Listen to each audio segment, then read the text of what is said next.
Olá, meus amores, tudo bem com vocês? Bom, hoje eu trouxe um assunto bem bacana para a gente poder conversar.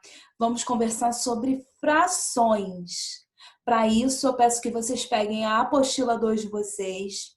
Quem puder também pode pegar um lápis e uma caneta iluminadora, porque aí você pode marcar o que você for achando de mais importante aqui da nossa conversa, tá bom? Vamos lá. Bom, esse conteúdo, ele está na página 150 na apostila de vocês, inclusive essas figuras aqui eu peguei na apostila de vocês, tá? Então vamos acompanhar aqui comigo. Você estudou algumas frações para representar as partes iguais em que um inteiro pode ser dividido. Vamos relembrá-las? Aqui na apostila, ela pede, né? O exercício pede que, usando uma régua, divida cada figura em duas partes iguais. Então, cada uma dessas figuras aqui, vocês vão precisar dividir em duas partes iguais. Vejam como eu fiz. Eu dividi cada uma dessas figuras aqui ao meio.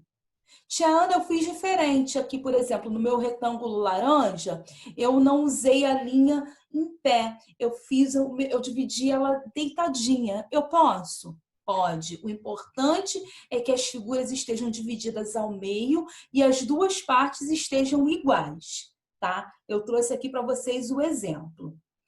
Então, pessoal, quando dividimos o inteiro em duas partes, cada uma delas é uma metade ou um meio. Então, eu tenho um inteiro.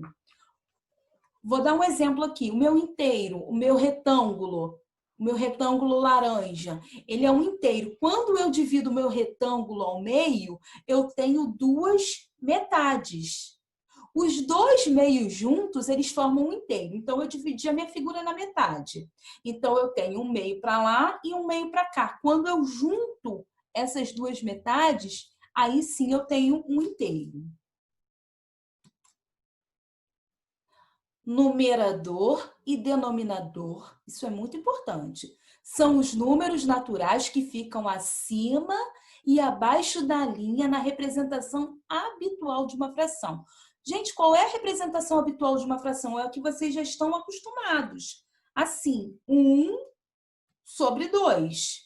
No caso aqui eu trouxe o exemplo 1 meio. O 1, que está acima da linha, ele é o numerador e o 2, ele é o denominador.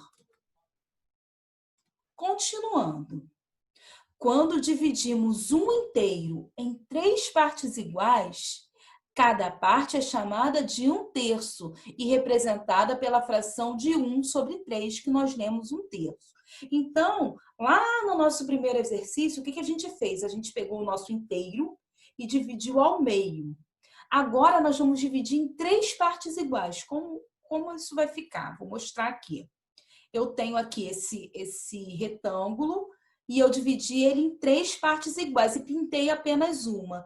Então, em uma figura que eu dividi em 3 e pintei apenas um pedaço, o meu numerador é 1 e o meu denominador é o 3. Eu tenho 1/3. Quando dividimos o inteiro em 4 partes iguais, cada parte é chamada de 1/4 e representada pela fração de 1 sobre 4. A mesma coisa, olha, eu tenho um inteiro, no caso eu tenho um quadrado, e olha o que eu fiz, eu dividi o meu quadrado em 4 partes iguais. Estão vendo? 4 partes iguais, certinhas, divididas, bonitinhas.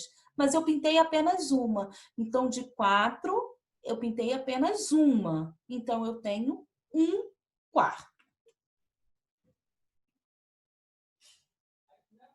Nas frações, o denominador ganha nomes de acordo com o número de partes em que o inteiro foi dividido. Então, o nome da minha fração ele vai depender da quantidade de partes que o meu inteiro ele foi dividido. Por exemplo, meios, terços, quartos, quintos, sextos, sétimos, oitavos, nonos, décimos, centésimos e milésimos.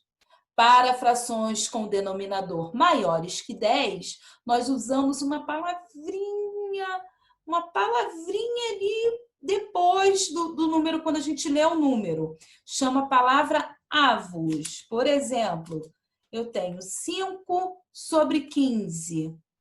Então, eu leio 5/15 avos.